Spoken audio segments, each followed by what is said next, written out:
Hi, I'm Greg Hunter. This is the weekly news wrap-up for Friday, April 26, 2013. I'm coming to you from a farm in Missouri. First up, though, we're talking about the Boston bombers, and it seems the news keeps getting worse and worse and weirder and weirder.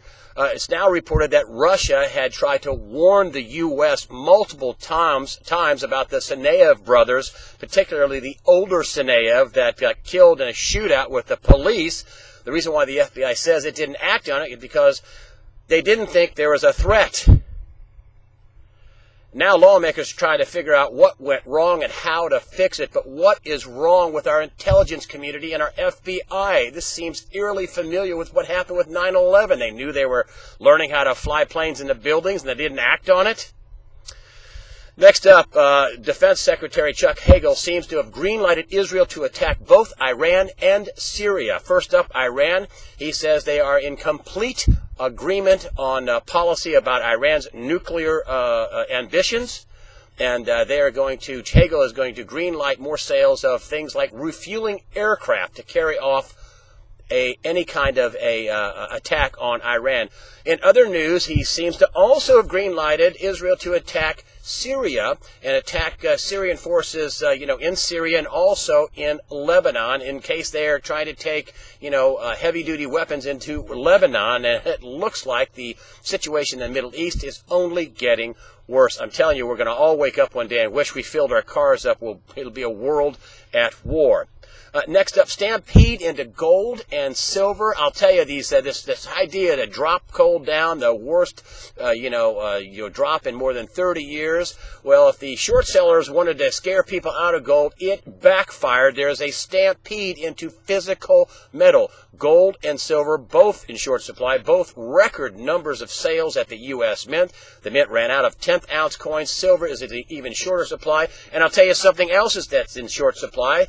And it's here in Missouri and in the Carolinas and all across the country. Ammunition is in short supply. You can hardly find it. That is an amazing, amazing thing and an indication of what's going on in our time.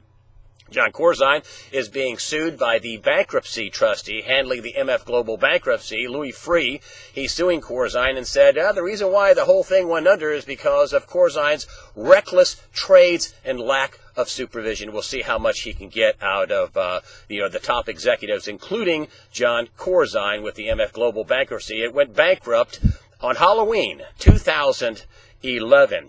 Here's another one for you. Congress has been in talks to secretly exempt themselves and their staff from Obamacare. Did you hear about this?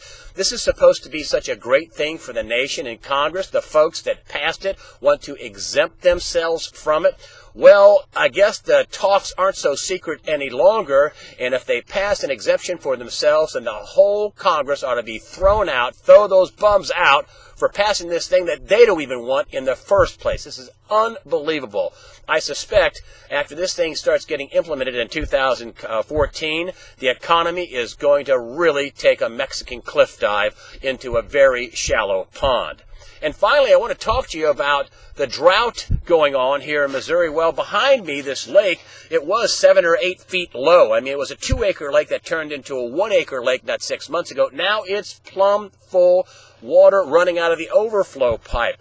3 or 4 miles from here, the Mississippi is out of its banks by about 3 or 4 miles. It's absolutely unbelievable. It's not the worst flood ever, but we have flooding situations in the eastern part of the Midwest. Now, in the western part of the Midwest, and this is very puzzling and weird, states like Texas, Oklahoma, Kansas, Nebraska, they are still in severe drought conditions. So whether it's flooding or whether it's drought conditions, don't expect a break in food prices anytime soon. I'm Greg Hunter. That's the way I see it. Thank you for supporting USA Watchdog. Thanks for using the donations button. And thank you again for coming here and making all the comments. We've got the smartest people on the web. Thanks a lot. Have a nice weekend.